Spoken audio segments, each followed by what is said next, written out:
Right. ఇంకా తెలంగాణ రాష్ట్రం విషయానికి వద్దాం సార్. కేసీఆర్కి సిట్ విచారణ పేరుతో నోటీసులు ఇవ్వడానికి కానివ్వండి, అంటే తరచుగా ఇప్పుడు మొన్న హరీష్ రావుకి ఇవ్వడం, అలాగే కేటీఆర్కి ఇవ్వడం, దాని తర్వాత సంతోష్ కుమార్కి కానీ ఇవ్వడం, ఇలాగ అందరికీ కూడా వీళ్ళందరికీ నోటీసులు ఇచ్చి రాష్ట్రంలో ఎన్నడూ లేని విధంగా ఈ కేసులు పరంగానే తెలంగాణ రాజకీయాలన్నీ చుట్టూ తిరుగుతున్నాయి. ఎలా చూస్తారంటారు వీటిని? ఇవాళ మళ్ళీ చెప్తున్నానండి, తెలంగాణకి రాష్ట్ర బడ్జెట్లో జరిగిన ఘోరం అన్యాయం ఇంత అంతా కదా వరుసగా 12 సంవత్సరాల నుంచి. నిన్న ఫండ్స్ డివల్యూషన్లో కూడా పక్కనున్న 4 రాష్ట్రాలకి 50,000 కోట్లు, 49,000 కోట్లు, 60,000 కోట్లు వస్తుంటే తెలంగాణకి 25,000 నుంచి 31,000 కోట్లు. నాకు అర్థం కావట్లేదండి, ఎందుకు రాష్ట్ర ప్రభుత్వం ఖండించట్లేదు మరి దీని మీద? లాస్ట్ 12 ఏళ్ల బట్టి జరుగుతుంది ఇది. తెలంగాణ రాష్ట్రానికి ఒక్క నేషనల్ ప్రాజెక్ట్ ఇవ్వలేదు కేంద్ర ప్రభుత్వం. రైల్వే బడ్జెట్ లో చెప్పాను కదా మీకు, మొన్న లాస్ట్ టైం కూర్చున్నప్పుడు పొలారెడ్డి స్వీట్లు ఖాళీ అయిపోయింది. ఏంటా అని 100 పొలారెడ్డి స్వీట్లు పరిగెడుతున్నారు. ఓ దిల్దుక్ నగర్ నుంచి ఇక్కడ కోకట్పల్లి వరకు అటు ఇటు ఏంది పరిగెడుతున్నారు అనుకున్నా. వెంటనే క్రాకర్స్ పేలుతున్నాయి. శివకాశిని తీసుకొచ్చారు. ఏంది అడావిది ఏందన్న. మన బడ్జెట్ కు 1 కోటి రూపాయలు పెంచారండి. రైల్వే బడ్జెట్ రికార్డ్ బడ్జెట్ అని పేపర్లు వేసారు. పేపర్లు కూడా చూసుకోవద్దు. నిజమే, లాస్ట్ ఇయర్ 5,337 వేస్తే 38 కోటి రూపాయలు పెంచారు. దానికి ఆ జిఎం ఏం చేస్తాడు? ఎంప్లాయీ, ఆ కేంద్రంలో ఆదాని అండ్ పార్టీకి ఎంప్లాయీ. రికార్డు బడ్జెట్ ఇస్తే పేపర్లో చూసుకుంటారా? పోనీ వాళ్ళకైపోయింది. ఏం చేశారు అక్కడ? ఈ ముఖ్యమంత్రి ఏంటి, ప్రతిపక్ష నాయకులు ఏంటి, నేను గాడులు కాస్తానని అనకూడదు, కానీ ఏం చేస్తానని అడుగుతున్నా. డైవర్షన్ చేస్తున్నారు.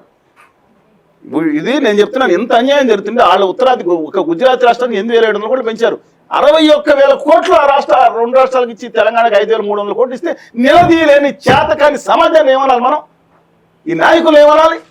ఆయన వీళ్ళు తిట్టుకుంటారు, వీళ్ళని తిట్టుకుంటారు. ఏందండి ఇది?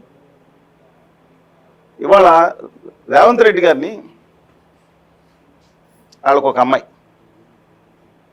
అవునండి, సరే పేర్లు, ఎంగేజ్మెంట్ జరుగుతున్నప్పుడు రేవంత్ రెడ్డి గారు ఏ కేసు మీద లోపల ఉన్నారు? ఆ తర్వాత రెండోసారి ఎందుకు అరెస్ట్ చేశారు?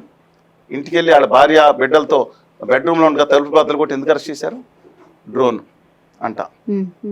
నేను అడుగుతున్నాను, ఏమండి ఇవాళ కనీసం స్టేజ్ మీదకి వచ్చినప్పుడు ఎర్రబల్ దయాకర్ రావు గారు మిత్రుడు పక్కనే ఉన్నారు, నా పక్కన రేవంత్ రెడ్డి గారు పక్కన. ఇద్దరు మాట్లాడుకుంటుంది. ఏంటి మీ ఇద్దరికి ఏమైందన్న? నేను మాట్లాడటానికి వీలేదని కోర్టు ఆదేశాలు ఇచ్చిందన్నారు రేవంత్ గారు. స్టేజ్ మీద వీడియో చూడండి, మేము మాట్లాడుకుంటూ కూడా వచ్చింది కదా బయటికి. అదేంటంటే రాజకీయ నాయకులతో మాట్లాడకూడదన్నా, నాకు తెలిసినంత రాజకీయ నాయకులు ఎక్కడో మాట్లాడుకునే పరిస్థితి ఇచ్చారు. నేను 1 గంట కూడా ఉన్నాను, ఈ కార్యక్రమం అంతా బయలుదేరి వెళ్ళిపోతారు, 5 గంటలు టైం ఇచ్చారు. ఆయన అలా చేసింది ఎవరు? ఆ తర్వాత బద్దలు కొట్టింది ఎవరు? ఆయన ఈరోజు చేసింది కేసీఆర్ గారు అనుకో. ఇవాళ కేసీఆర్ గారి కుటుంబం ఒక ఫంక్షన్ తెలంగాణలో దావత్ జరుగుతుందంటే డెఫినెట్గా మందు పార్టీ ఉంటుంది, ప్లస్ మొక్క ఉంటుంది, అంటే నాన్ వెజ్ ఉంటుంది. ఎక్సెప్ట్ బ్రాహ్మిన్స్ తప్ప, వైశ్యస్ తప్ప, మిగతా అన్ని చోట్ల పైన అన్ని సమాజాల్లో 99% కూడా ఉంటుంది. వాళ్ళు కూడా కొన్ని పెడతా ఉన్నారు. ఆ ఫంక్షన్కి వెళ్తున్నప్పుడు ఇంకా లెక్కర ఈ బాటిల్ ఉందని ఈ ప్రభుత్వం వేధించింది.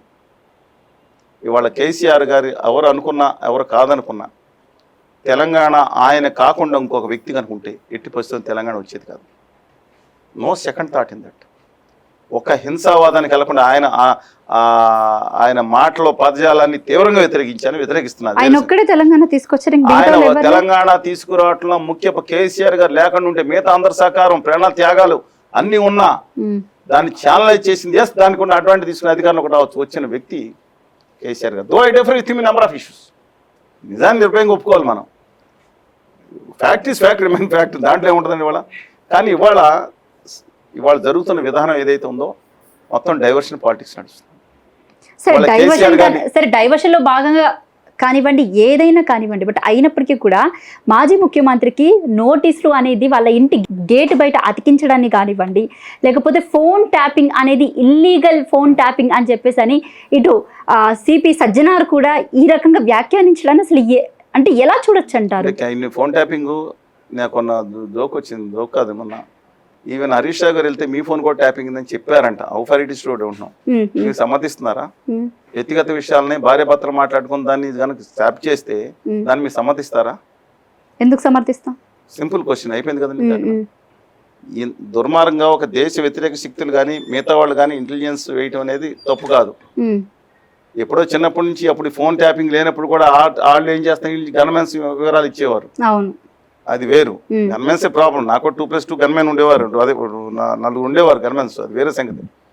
మీకు తెలుసు ఉద్యమం సమయంలో. Please verify. ఇవాళ నేను ఒకటి ఏమనుకుంటున్నానంటే అండి, ఇవాళ నోటీస్ ఇవ్వటం కాదు, దాని మీద చిత్తశుద్ధి ఉంటే డెఫినెట్గా కాళేశ్వరం మీద కానీ ఇది ఫోన్ ట్యాపింగ్ కానీ దీని మీద సిద్ధాంతపరంగా విచారణ చేయొచ్చు.